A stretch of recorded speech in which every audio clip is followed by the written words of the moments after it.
Previously on Big Brother Canada Recaps by myself, Mark of Mindful Reality.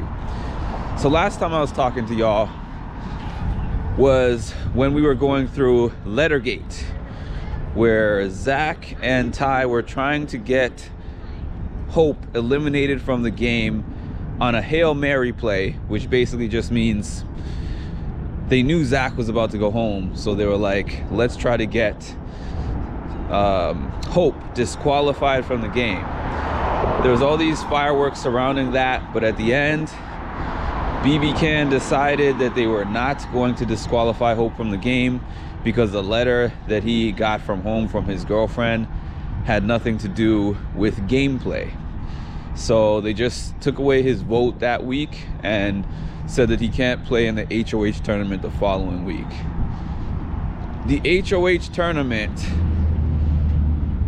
going into this week was a secret HOH tournament, meaning that the winner was not going to get revealed. And I thought that this was pretty interesting, doing this mystery thing. It goes with their mystery theme. And what it was is that everyone got a chance to bid a certain amount to become the HOH. This part of it was a little bit stupid in my opinion, because it was like the winning bidder, you subtract that money from the total money that you could win. Okay, let me back that up.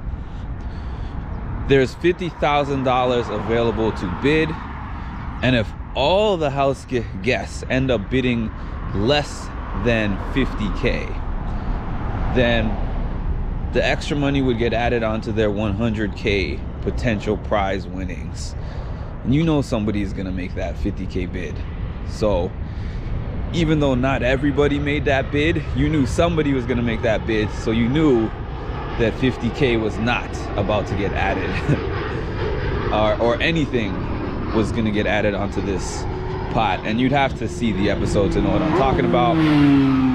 So I think like 3 or 4 of them ultimately ended up making that max bid, and then it went to the tiebreaker, which was the person who guesses the closest average of what all the bids were going to be, and that ended up being Santina. So Santina is a power player, y'all, because I think this is 2 HOHs that she's won now. So Santina sends smoke screens all around the house. Everybody's playing a guessing game. The person she trusts to tell is Jonathan. And that makes sense because Jonathan seems like a trustworthy person. And I think that he is generally a trustworthy person. But as I said in my prediction, Jonathan is also a guy who plays with his heart. And playing with your heart is not necessarily the best way to win in these games. So Jonathan, he keeps that secret for a while, but then he ends up telling his crown group. And the crown group is Hope himself, Jonathan, Kuzi, Anika, and I can't remember the 5th person. I believe, I want to say Shania. I might be wrong on that because I just watched the episode, but there's 5 of them in the group, and Jonathan ends up telling the group. I don't have my notes. I don't have any notes for this, so I'm just going off the top of my head.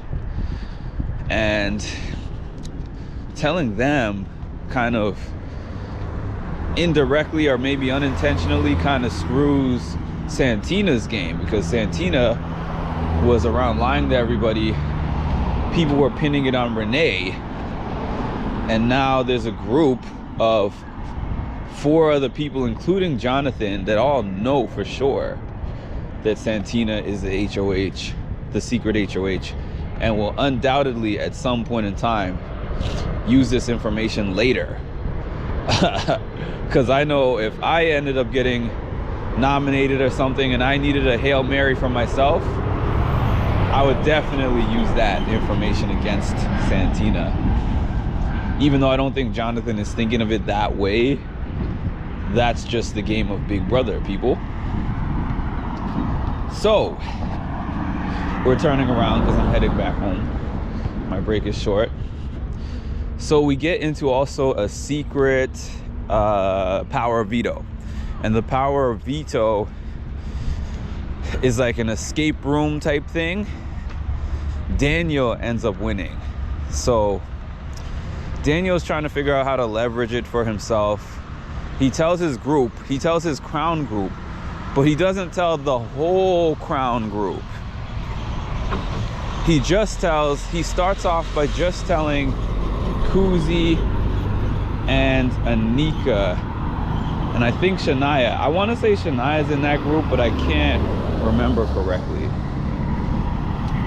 I think Shania's not in the group. I think it was just Anika, Kuzi, Daniel, Jonathan.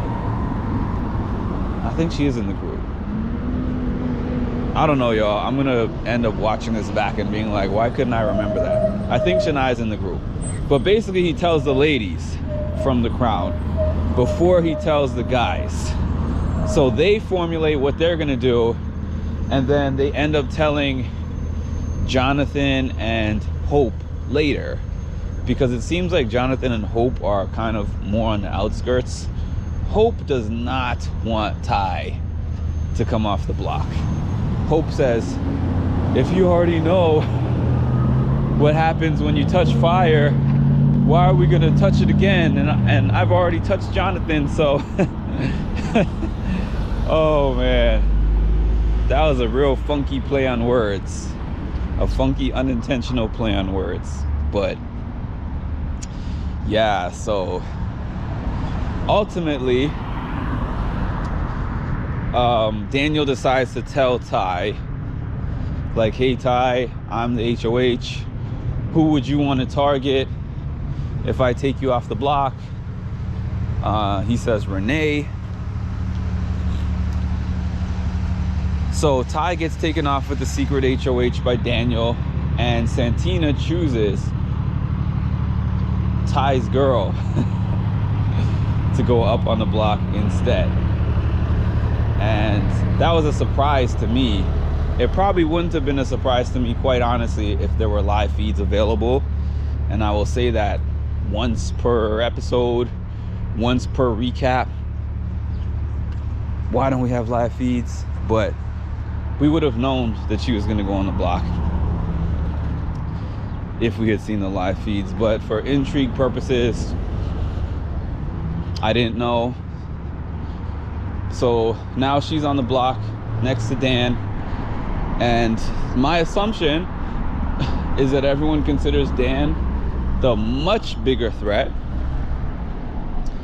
So Dan's probably going to go home, and based on Dan's reaction to seeing the replacement nom, I think he feels the same way. So that's where we are. Eviction night is tonight, and hopefully we will catch up after the episode. Talk to y'all soon.